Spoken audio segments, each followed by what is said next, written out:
Edhe njerëzit shpesher të mashtruar, ka vetvetja ndonjëherë se kemi shumë mëkate, ose dikush i tjetër, apo ti me ta falë Zotit, ti s'ta falë kur njerë. Unë vetë shpesher kum dëgju, njerëzit që njohin mirë njëri tjetrin thotë, jo, këtë se falë Zotit se kjo.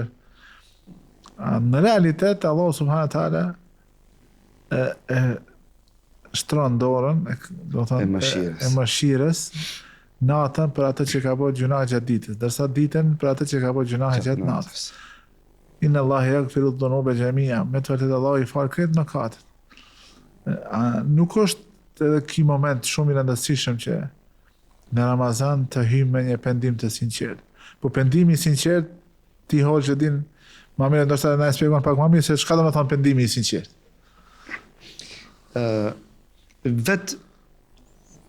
Gjitha argumentet fetare, besimtarin e nxisin kundrejt vrapimit pas faljes Allahut azza wa jall.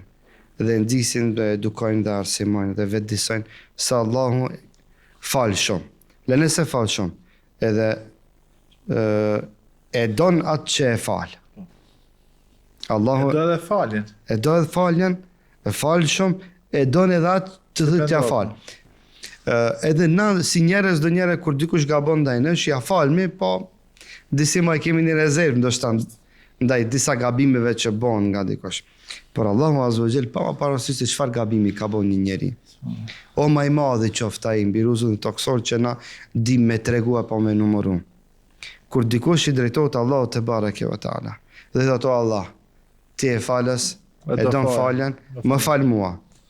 Edhe pse na s'dimi thonë Allah edhe të më duash mua, Allahu gëzohet me kërkesën e tij, e falat dhe e don atë rob të vetë. Se ka në Kur'an, Allah yuhibbu at-tawwabin. Jo ai yuhibbul muttaqin. I da ata që pendon, ata që pastron. Pikërisht. Edhe kjo është përgjithësi. Është koha që në Ramazan të vendosim që mos t'i kthehemi mëkateve të mëdha, se ato janë shkatrimtar.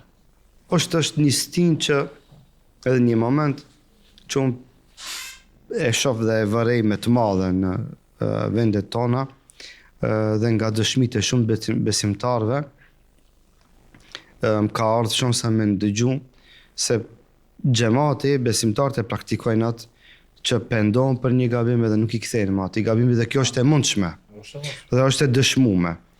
Unë kam shumë njerëz në xhamat edhe shok edhe miq që thonë që s'kam qenë as falës, as agjerues, as praktikant. Për shembull, me njërin nga Ramazanet e kaluara, së pari herë ka hyrë në xhami, së pari herë ka agjeru, edhe kur mos ka dalë për xhamis dhe kur mos e ka braktisë agjerimin.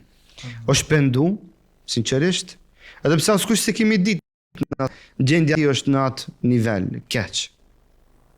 Po ka fillu ngadal, do thotë, edhe e ka prejt keqen kështu me gërshorë që thamina. Edhe ka i të I ka vëndu fund, është këti ka Allahu azza wa jall, dhe subhanallah, sinqeriteti e tij ka mbeti dëshmuar deri në ditën e sotme që ata më mbet pjesë e safit, pjesë e agjeruesve, pjesë e bamirësve, human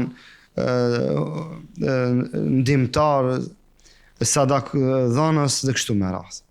Thotë kjo është e mundshme, andaj dhe dietarët e kanë përmendur si një kusht të rëndësishëm që besimtari duhet të tregojë seriozitetin e tij, insistimin e tij, bindjen e tij në falën e Allahut te bareke ve taala dhe këmbgulja se ai me të vërtetë është pishman nga e kaluara e tij.